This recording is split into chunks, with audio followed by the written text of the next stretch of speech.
Good afternoon. My name is Jim Eskin. On behalf of Eskin Fundraising Training, it's my pleasure and privilege to welcome you to our 121st nonprofit empowerment webinar. This one is on protecting the earth. Okay, let's start on a personal level. It's okay, Zach. Sure.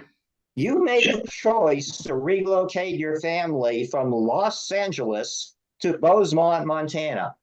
Okay, and as a follow-up, does Bozeman have an equivalent of Rodeo Drive? Well, I think I'll start with the last part of that question first. And first of all, and thank you for letting me join you today. I'm very excited to be part of this and just want to express my thanks, and I'm looking forward to the conversation we're going to have. Bozeman does not have an equivalent of Rodeo Drive. We do have a main street, which features a lot of wonderful restaurants and boutiques and bars, and it's a place people, if they come and visit. Of course, it's about 5 blocks long, so it won't take you very long to get through Main Street. And it's historic. A lot of the buildings have been around from the late 1800s, and it's a typical old Western, not old, but it's a typical Western town of its size. You don't have gunfights in the street, do you? Not anymore. Okay, good. But my wife and I had a lot of reasons for moving from Los Angeles. But I think the ones that are relevant to the conversation today are that I am very concerned about the trends that are taking place with respect to our natural world, both in the sense that we face a climate crisis, but also that we face a biodiversity crisis, and they're interrelated.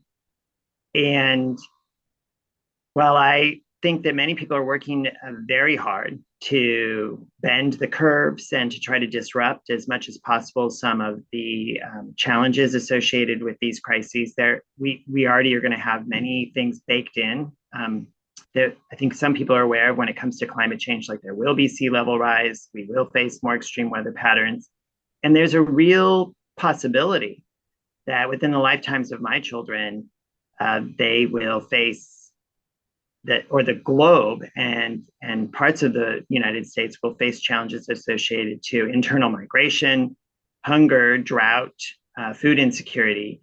And even if the chance of that happening is quite low, and the United States is in a much better position than other countries to withstand and has the resources to make it through some of these challenges in the decades ahead, in the off chance that things really don't go well, I wanted my children to have some roots in parts of the world that potentially offer more opportunities for sustainability, and also where you're not competing with 30 million other people for water when you're thirsty, or food when you're hungry. And Los Angeles didn't seem like the best place to have that kind of to be faced with that kind of competition, and a community where they could really rely upon if things go sideways. And so we started looking at some other parts of the country, and it turned out that Natural Resources Defense Council, NRDC, had an office in Bozeman, Montana, and we had been out there to visit a few times. I grew up in Montana I had spent some time in Montana when I was little, and so we had vacationed and kind of were really attracted to the place and kind of fell in love with it, and decided that we would make that move.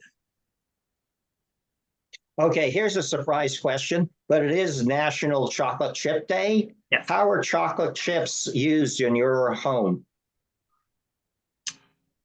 Well, they go into cookies, but they're also eaten by the handful. Okay.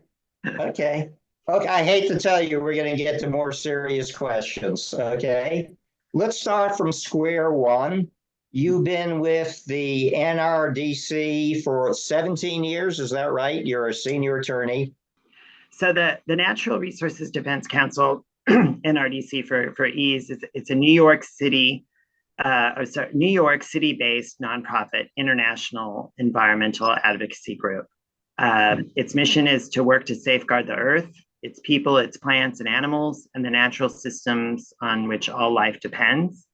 NRDC combines the power of more than 3 million members and online activists with the expertise of around 700 scientists, lawyers, and other environmental specialists to confront the major crises that we do when it comes to the environment, the climate crisis, protecting the planet's wildlife and wild places, and to ensure the rights of all people to clean air, clean water, and healthy communities. So that's kind of the short for what NRDC does. Yeah. Okay, no easy questions.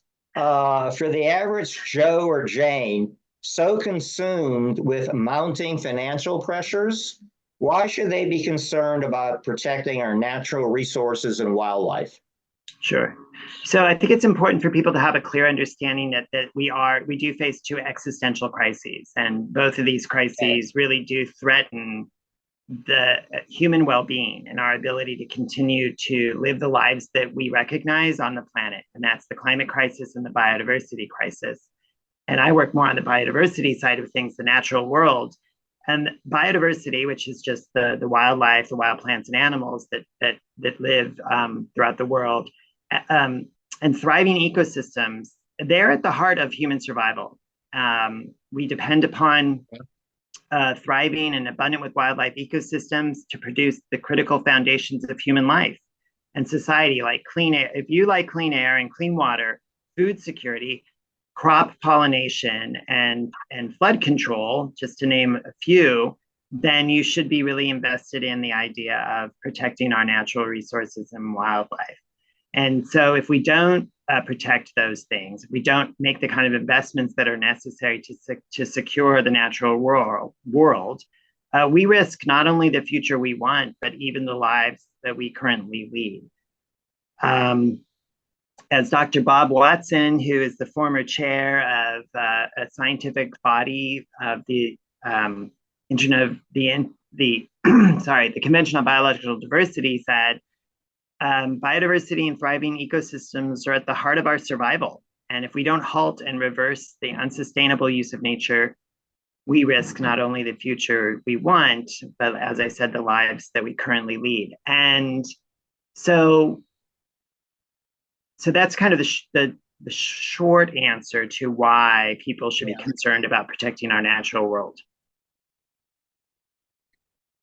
You probably could take a half hour with this question. I think I'll give you all of 2 minutes. But can you describe how our national resources and wildlife protections have been compromised over the last couple of decades? Sure. So when we think of the drivers of biodiversity loss and what's destroying the natural world, they really fall into 5 different categories.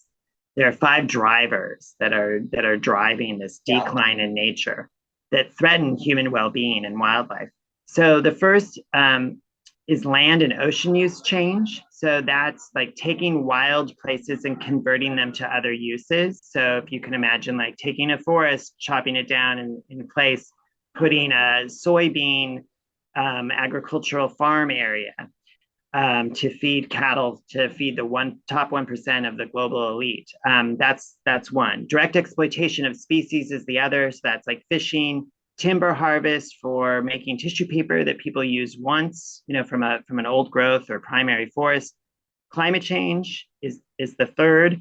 Pollution is the fourth. And then invasive species is the fifth. So if you put those all together, those are the main drivers of biodiversity loss around the world. And the trends in all of them are in the wrong direction. I'll tell you what, let's bring Randa into the fun. Randa, do you have a question? But before you answer a question, in the spirit of National Chocolate Chip Day, how are chocolate chips used in your household?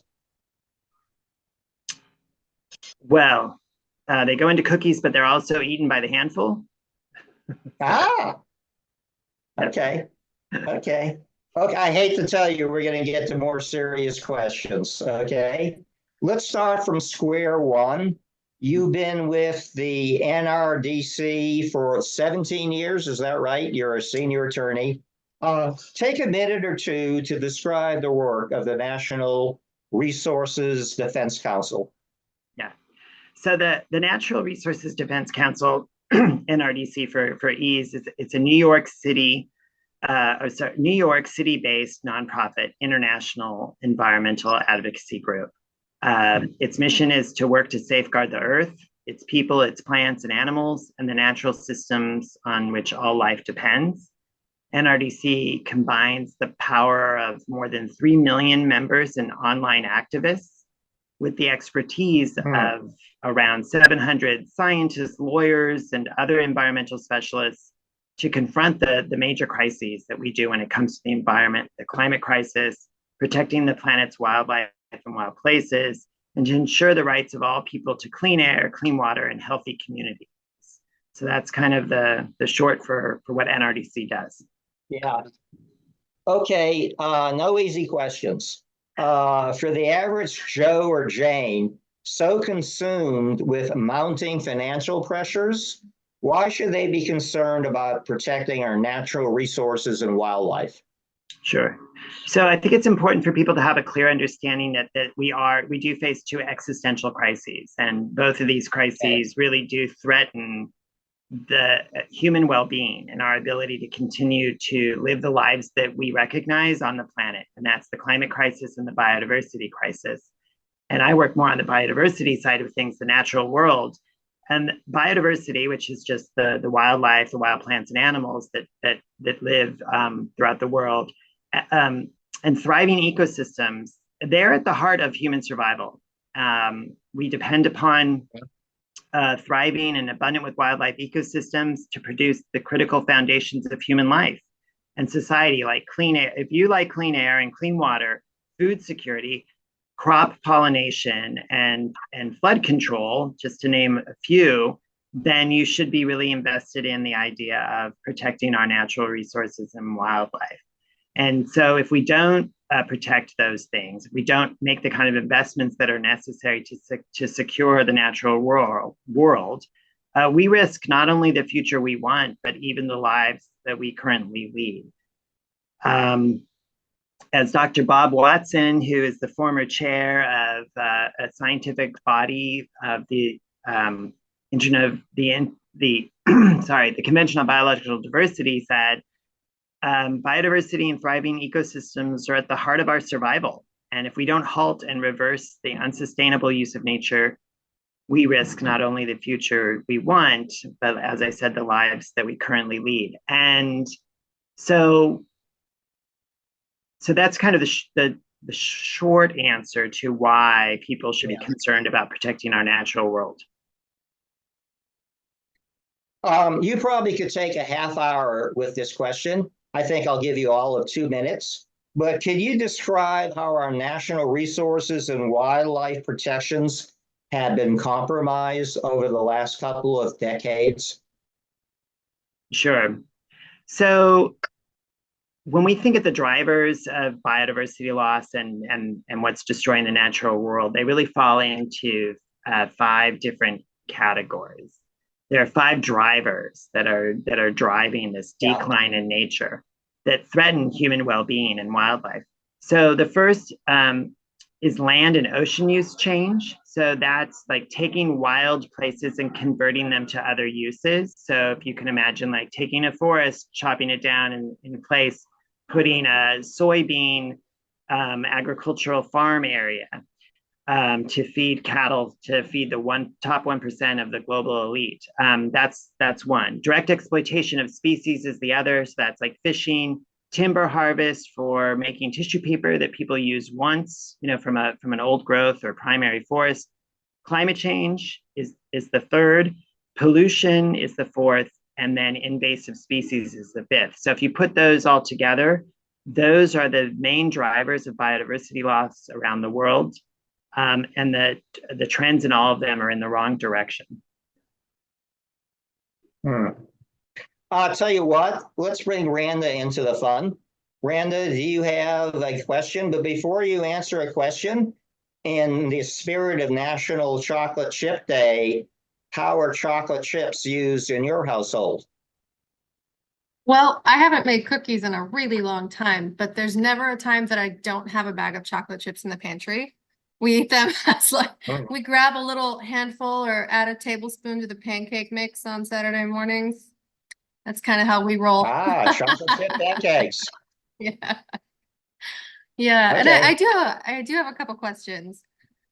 So I'm wondering if you have, Zach, any advice for young leaders in this field who are aspiring to make a difference in environmental advocacy. I know it's a bit general. I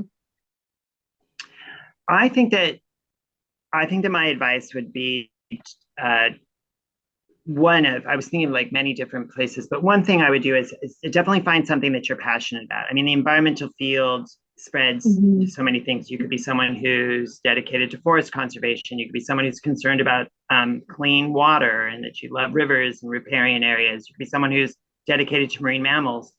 And I would say that you should find something you're passionate about for two reasons. One is to create the kind of specialty, this kind of expertise, I should say, that would give you the long-term ability to thrive and become someone who's relied upon and influential in that area.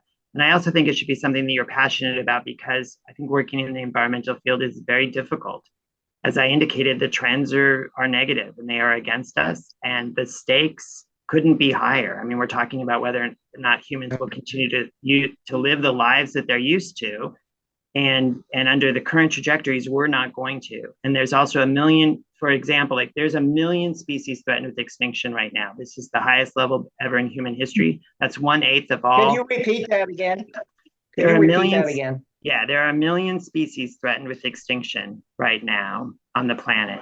Oh my God. That's more than ever in human history, and it's 1/8 of all plant and animal species on the planet.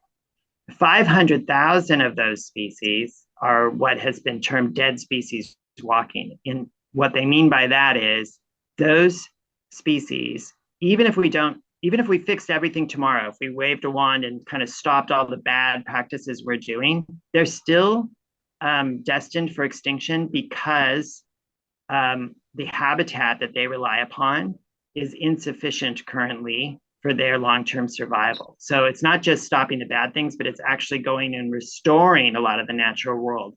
And so in a certain sense, this work is kind of depressing. We get hit with a lot of losses. We're up against political and economic systems that are incredibly powerful. And that's why I think it would be important for people who are interested in doing this kind of work is to be really passionate about the work so that it can sustain you in wanting to continue fighting, because you're going to get knocked down a lot. And then, like I said, building that expertise that can help you be influential as much as possible in the field. Wow. Brandon, thank you. We're going to go back to it in a moment. But of course, what I do so well, I'm going to butt in.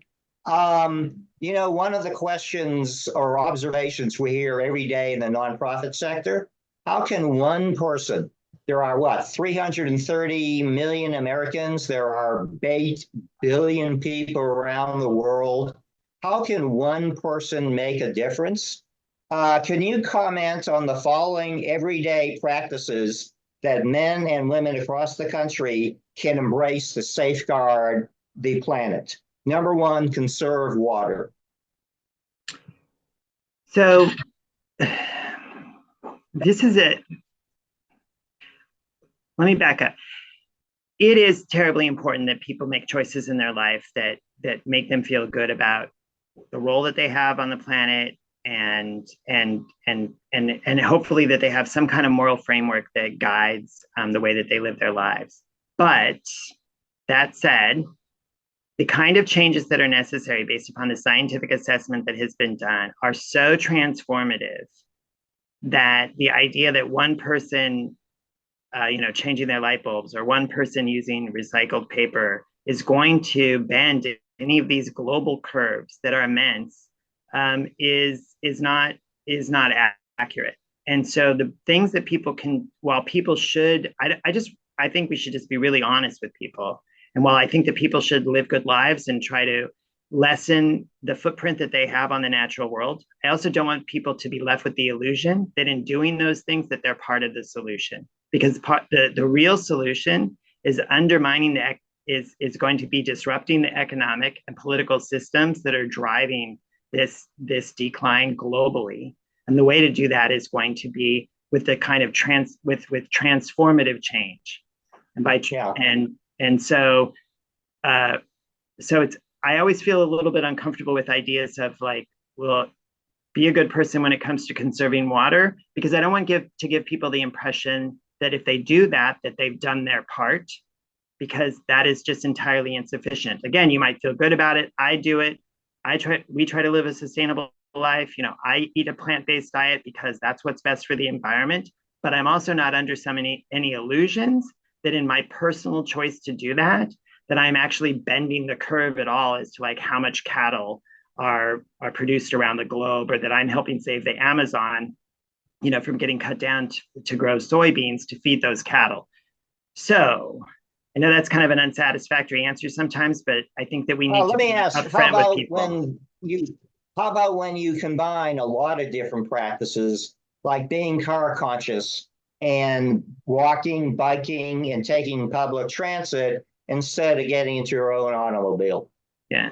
So yes, again, and many of those things can have local impacts, right? So if we conserve water locally, then we will be in a better position with the groundwater that we have in the community that I live in, and then we'll be able to sustain it longer. And the same thing's true for certain types of pollution associated with car pollution, the kind of runoff that comes from rubber and lead that's in car brakes and those kind of things that goes into local streams and kill off fish. Those are choices that we can make locally to improve the environment of the areas in which we live and to like reduce pollution. So yes, I would say that those things are cumulative. I would also mention if you really wanted to look at like the biggest impact that you have, if you really wanted to like the biggest bang for your buck, as an individual, is to not fly, is to incredibly reduce the amount of actual flying you do. It's one of the biggest carbon emitters that there is flying. Zach, I haven't heard much about that. Could you repeat that again? You know, I did not understand that. Go ahead, repeat that. Well, if we look at individual footprints when it comes to carbon emissions, for example, like an individual, the way that they live their lives, the moments in which they have the biggest impact and the most emissions related to their activities is when they take an airline flight. So if people really wanted to curb the carbon emissions and their carbon footprint, then they would significantly reduce the amount of flying. And so countries like Europe, and Europe's not a country, but countries, and there are those within Europe, for example, have started to adopt rules that say, we're going to stop short flights. We're not going to allow you to just do these little like 45 minutes flights from one city to another. We're going to get rid of those. And instead, we're going to have you take the train because it's much more better for the environment. Now, when the natural world, where I work more in the biodiversity context, one of the things that people can do, which also has climate benefits, is eat a plant-based diet. The amount of meat that we consume in the United States is incompatible with the kind of climate goals that we have and the natural goals that we have. And we can start with baby steps, right? Like I'm not asking everyone to become a vegetarian tomorrow, but people can start picking days of the week where they're like, on Fridays, on Friday we don't eat meat, and we have a whole day of meals that are plant-based, and that's a great, and then you'll realize that it's actually delicious, and you feel really good and not having a big hunk of meat sitting in your stomach, and then you might expand it to future days. Okay, I'm going to bring Randa back in for another question. But by the way, Randa, is your household vegan? Does your 7-year-old having a vegan diet? No. Or is he a Big Mac guy? Is he a Big Mac guy? Oh, bless his heart. That he's had so many Happy Meals in his little lifetime. No, we do, but we do better these days without so much fast food, and we try to eat very healthy all around, but we've done Meatless Mondays, but we've not gone as far as to go fully vegan. Yeah. Okay, you have another question for Zach? Good. So it's kind of my own thing, but just based on my own experience, I think a lot of times, maybe it's generational, maybe it's not, maybe it's just me, but I was thinking people in my generation kind of feel disconnected from traditional environmental organizations. And I'm curious about how the NRDC works to engage and mobilize groups, like the millennial audience. Right.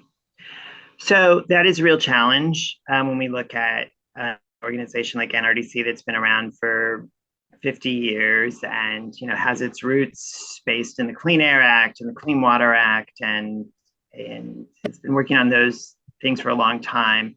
And how do we build those relationships with younger generations and new generations? I think one of the best way to build those relationships, from my perspective, and what we do on our team, is that we speak very honestly about the scale and scope of the challenges before us. I think that people look for and understand and can see right through things that aren't authentic, and they're looking for sincerity and just having I hate to say like straight talk, but just being very honest about what challenges we face and what is necessary to solve them. And so I think that that's part of what it is. Now while we're a membership organization, we're not an organization that people can that has a lot of volunteer opportunities. We don't really do that kind of work. So in that sense, it makes it a little bit more difficult because we're not bringing people in to be like, hey, let's go work on a problem together. But nonetheless, I think that I found when I'm able to interact with and communicate with some younger people, that it's just being very honest about what's going on in the world and frank and not sugarcoating it. I think they can see through that. I was always told that with my own kid, like raising kids, that one of the mistakes that people made over the last, decades were kind of always encouraging kids like, good job, even when they knew they weren't doing a good job. They were getting a message from them parents. And then that led them to distrust what they're hearing. And so I think that that's one of the things that I try to do. Whether or not it works, I'm not sure. I think a lot of environmental organizations challenge with young people today, except for the ones that are really engaging them, that are truly disruptive. Like the Sunshine Movement, Climate Defiance, who are out there putting, and the inspirational work of someone like Greta, Greta Thunberg, who does that kind of work and has done the climate strike. So yeah, we'll stop there. Yeah, no, thank you so much. I agree. I think you're totally right. We're going to come back to you, Randa. But Zak, how would you say the environmental situation in the United States compares to the rest of the world? Are we ahead, behind? We're all sort of in the same pack? So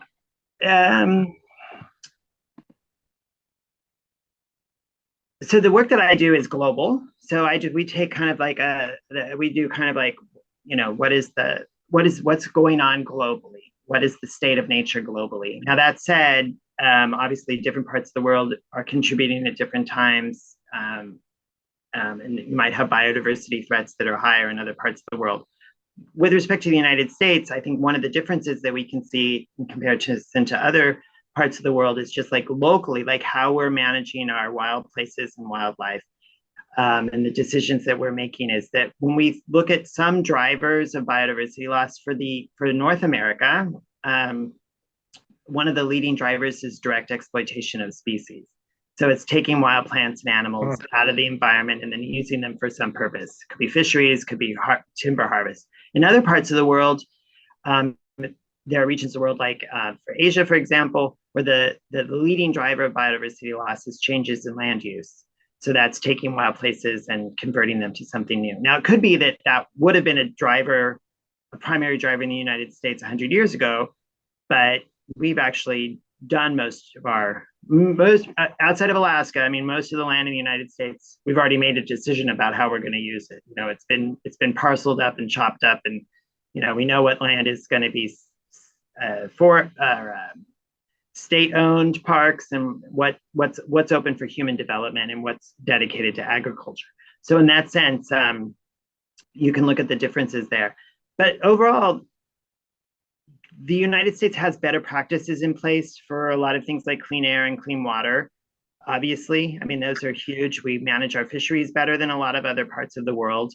But, and then the big but is, the problem with the United States, while we do all of these great things locally, we've been able to basically hide kind of the negative impact that the United States has globally, because we've basically exported all of the bad stuff.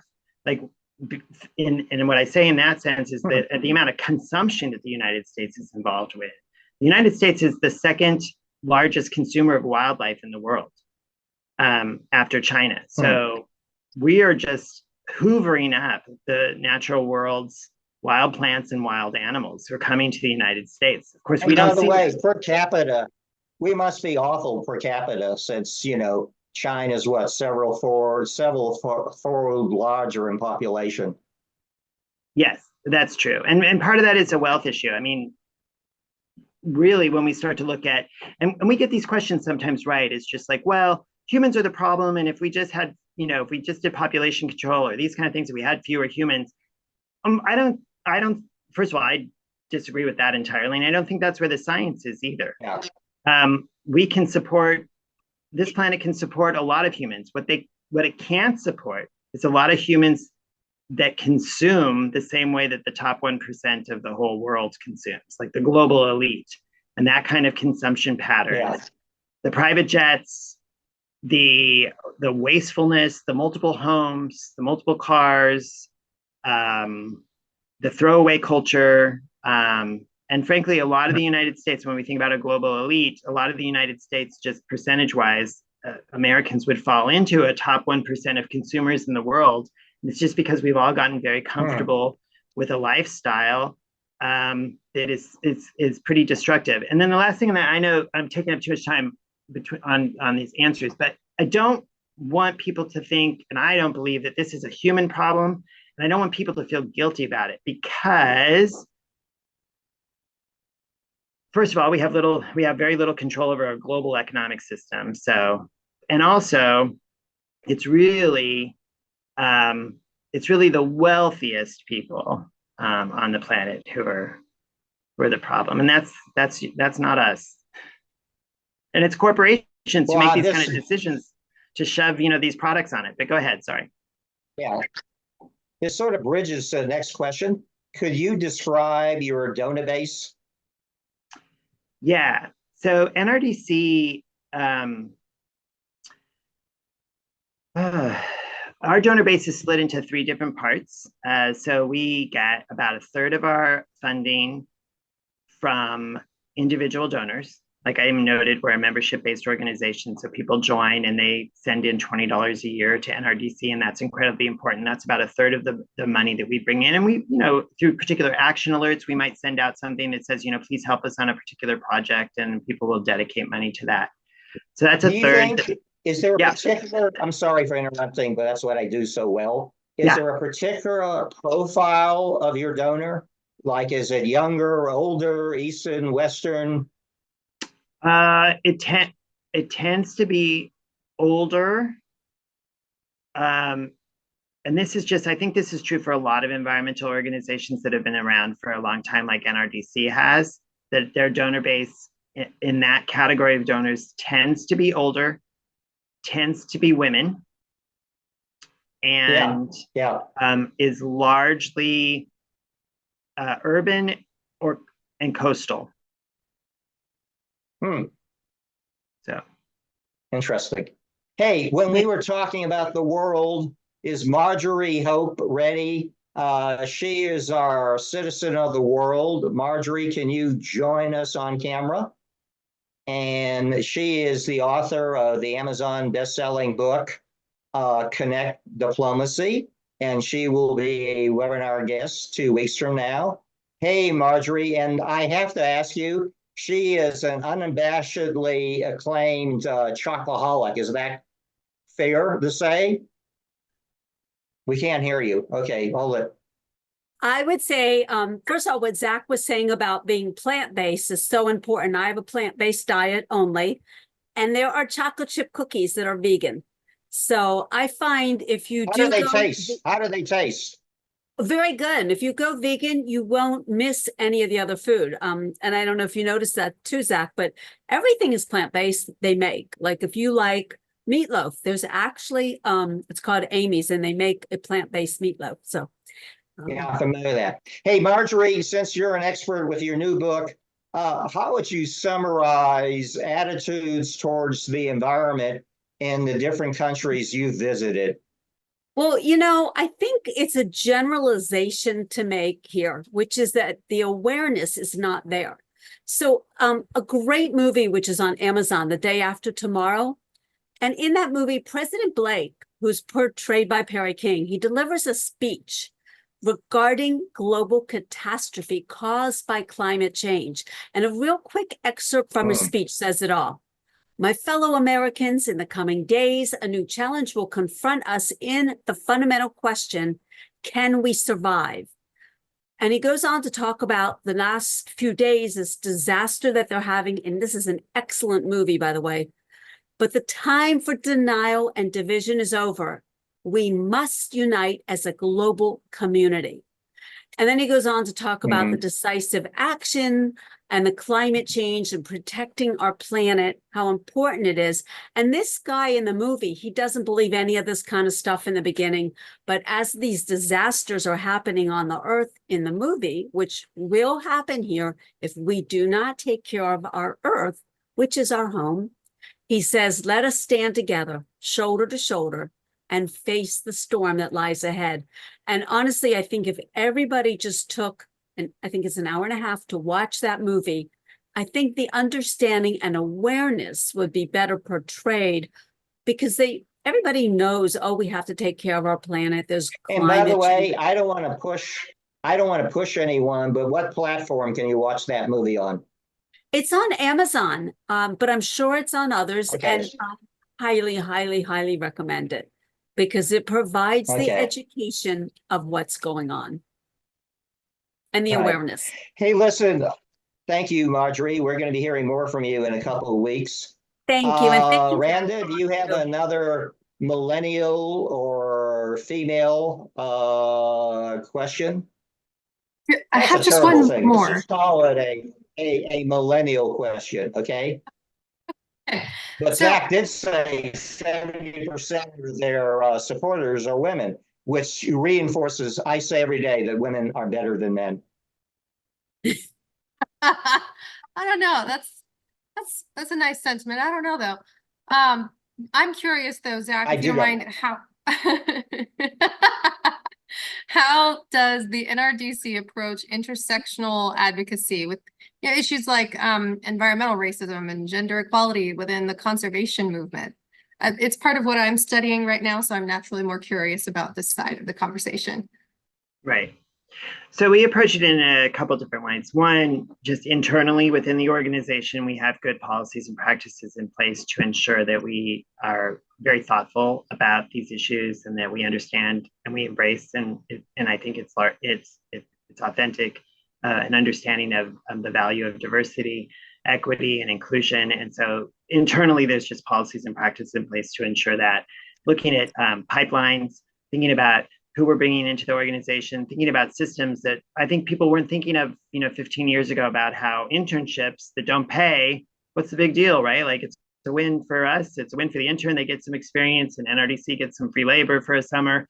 But it turns out that that's very classist, right? I mean, it targets a group of people who can afford to work for free over the summer. And so we, got rid of those kind of practices where we say, look, anyone who works at NRDC is going to get paid.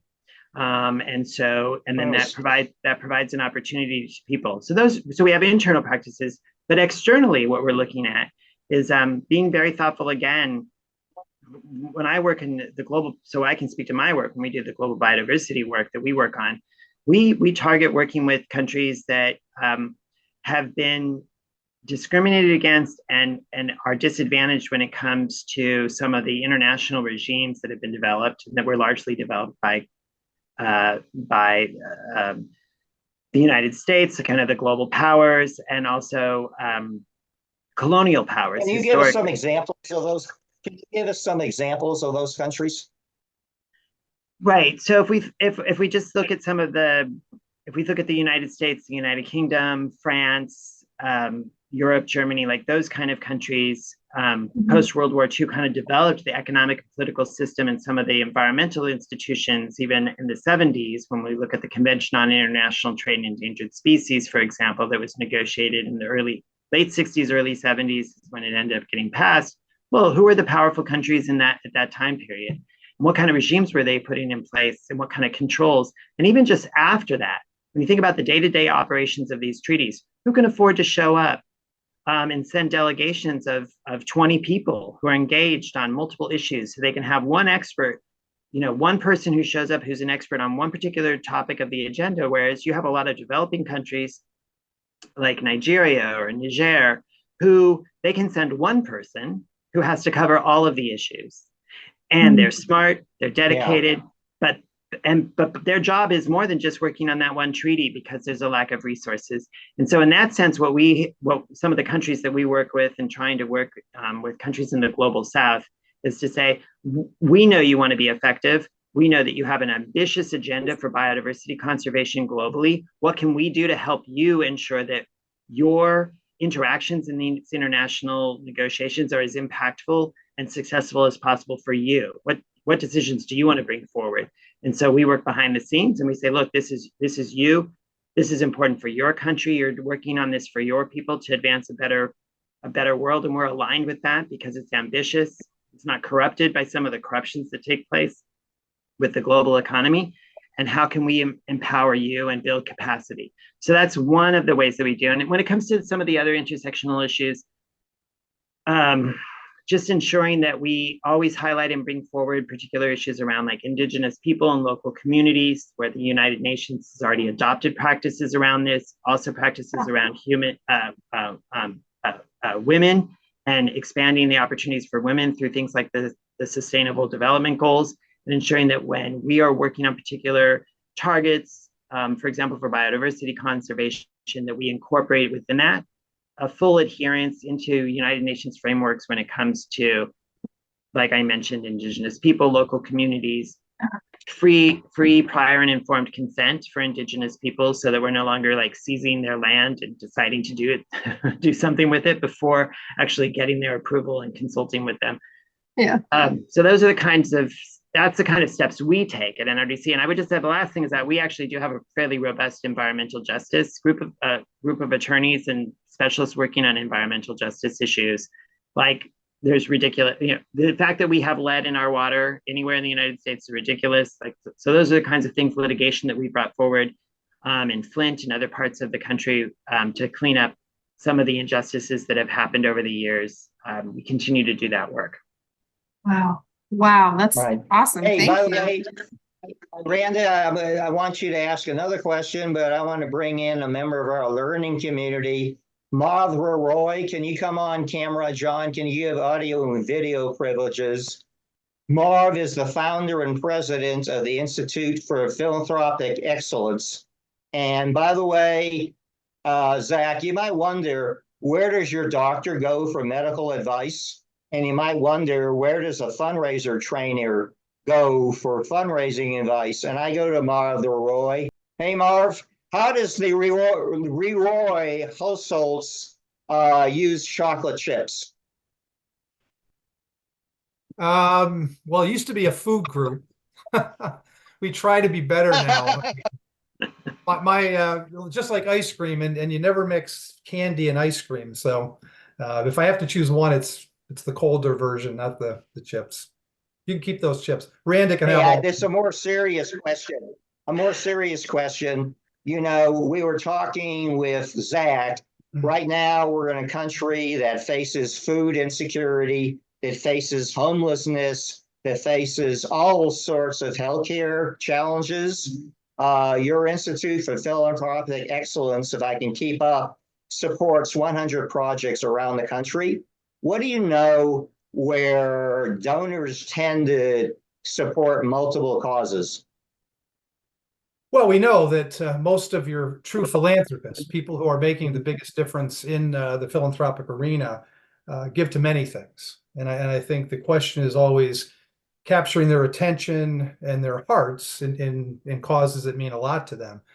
Sadly, and I don't want to get into a debate because Zach and I would differ on a couple of things here, although I love the work that he's doing and it's critically important for our world. By the way, Marv, as I expected, you put the rest of us to shame by wearing a tie. I think we have to be careful, especially when we're appealing for funds to people who are considering, and Jim, you say this better than anybody. They're not picking between good and bad. They're picking from good and good and good and good, maybe great once in a while. Yeah. So you have to capture their attention. I think we have to be careful to make sure that we understand that there are a few truths in the world and there's a lot of perspective. And there are other sides to this argument in the world of science. I've read plenty of books. Michael Schellenberger's Apocalypse Never is a wonderful work that challenges some of the stated climate crisis. And he doesn't like using the word crisis. Conan's book Unsettled, does a really good job talking about these things from a different perspective. And I think it's important for all of us to read those things. And donors, and I only bring that up because when you talk about philanthropists, you talk about pretty sophisticated people. They didn't earn all that money that they're giving away by being dummies. They pay attention, they read, they're insightful, and they don't like to be, they don't like to be buffaloed into trying to get them to part with their money. And I will tell you, I think the two most overused words in the English language today are unprecedented and existential. Most of these things are none of those things. Yeah. There before. We're on cycles, and there are other ways to explain all this stuff. Now, that being said, we need to be much better stewards of this earth that we call ours. I hope that a lot of effort is being put in place to change countries like China and India and other places that are greater polluters than us. We are as clean as I'll tell you what, let me stop there. Zach, you want to talk something about China? You mentioned that they're the biggest consumer, and that's by population. Anything about, you observe, where the China mindset has been? So we actually have an office in China, in Beijing, and I've used to direct our nature conservation work there. And we had some reorganizations, and now I don't direct that work anymore, but I'm still very close with the people who are in charge of it. China, when it comes to nature conservation, has a lot of different, what do I say? They have a lot of different pressures and interests the same way that any other country would. They want to be able to exploit their resources, and they also want to make sure that they protect their resources in a way that continues to provide a kind of food security, flood control, clean air, clean water that come from a thriving natural world. And I think that they have found that at times they haven't gotten that balance right. They've had a lot of pollution issues, for example, when it comes to air pollution, it has been pretty horrible. And so it spurred them to start to clean up. And, we went through something similar, right, in the 70s with the air pollution and the smog in Los Angeles as like a poster child of that. Mm. And the Clean Water Act to clean up some of the rivers because we had gone too far down a particular path. And I think that China's in a place where they're starting to follow starting to live that same experience that we had and taking steps. I think that one of the things that China's interested as far as like the perspectives that we see is that they're very interested. They're at a place when they decide that they want to tackle something like build a new national park system. In I wouldn't say exactly like the United States, but this idea of like setting aside amazing parts of the natural world within China and building a park system, they want to look at the best practices. And so that's one of the things that NRDC has done, is helped is like bringing in experts from the United States who can tell them about like the amazing national park system the United States has, bringing in experts from other parts of the world, Canada, and other places that have robust national park systems, and share that knowledge with them. And then they always, add a little bit of the Chinese characteristics to it to make it compatible with their culture and their history. And so I see that, but it's not all. I think that for me, there's no mystification when it comes to, or mystery when it comes to China. They are a country like any other that is looking to grow and prosper. And they do that by exploiting the natural world the same way that we do. And, Yeah. when they get it wrong, then they're making corrections. And when stuff like elephant ivory is really put pressure on them, then they've come around and closed, elephant ivory markets, for example, was one of the things that they did, because even though it's not a problem for them, they're not losing elephants because they don't have any. It's kind of brought to their attention, and they don't want to look bad globally. So I think that's one of the things that is an advantage that we have. Well, some of the things they're doing Thank you, in the Mark. African continent right now certainly bring that into question, call that into question. Yeah. They've not been good Thank you. stewards of things there. Yeah. And I'm curious. Thank you, Bob. Well, hang on one second. I've been a great promoter of recycling. Okay, Bob, it's my Mr. Biagi. I'm going to give you another minute. All right, thanks. I was a big promoter of recycling. I grew up in the 70s when recycling was really first introduced. You wouldn't know that today by listening to young people who think we've only ruined the environment. We've done a lot of things. Earth Day came about during that time, if we remember. Did recycling make a bit of difference? I just saw a commercial the other day about a plastic bottler who claimed that they now have this new technologically advanced process to take old plastics and make new products with them. I thought we've been doing that for 20 years. Well, let me, how do I put this? The plastic industry has done a very good job for the last 20 years of saying that their products are recyclable. But then the challenge is whether you look into the infrastructure within the United States to actually do that recycling, and whether or not it has ever made economic sense to do so. And so, when you get your sour cream, those kind of the number, I don't know what number. Different kinds of plastics. Yeah, there's different kinds of plastics, right? Some of them, the reality is there's just not a lot of recycling that takes place. And the idea of recycling plastics has been a tool that the industry has used to kind of continue to peddle their products and say certainly, they're not lying necessarily when they say it's recyclable, but the reality is that they've pushed the idea of recycling on local communities and asking local communities to have recycling centers and to put the facilities in place for that recycling. And there just isn't a lot of, given how cheap plastic is, there isn't a lot of demand for recycled plastic. So unless you require it, which most communities require you to collect often your plastics for recycling, but the idea that those are actually getting recycled that doesn't bear fruit. The studies show that that's not really happening. And so most of the stuff that we recycle is actually going into landfills? For plastics, yes. What about metals and paper? Metals and paper and glass has a much better track record. Okay. So yeah, and I would encourage people. I don't know, Marv, if this is your experience, but I grew up in a time when we had a lot of less plastics, and I never felt that I suffered from the lack of as much plastic as I have in my life today. And we lived a great life, and we just had fewer plastics. And I think that that's part of the issue, is that we could reduce our plastic consumption, because the amount of plastics that exist in the world today is a fairly new phenomenon. So it shouldn't be as hard for us to transition out, because we know what it's like. I grew up without a lot of plastics. It's interesting when plastics were introduced in a big way during that era, they were sold as a way to change the lifestyle that we live. They were better to store. They were better for health reasons. And now they're not, so long ago.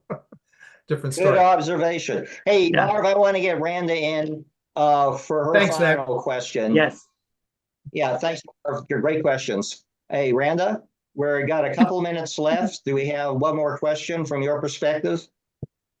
I asked everything that I had thought of to ask, but there was a question that came through the chat that I thought we might address if we've got time. Yeah, what was that about education, or what was that? I wanted repeat that. Let's give it to Zak. Yeah, what's more important to protecting the environment, education or money? I like that. I do too. I know the person who placed the question too. I like her too. So yeah, a couple things on that.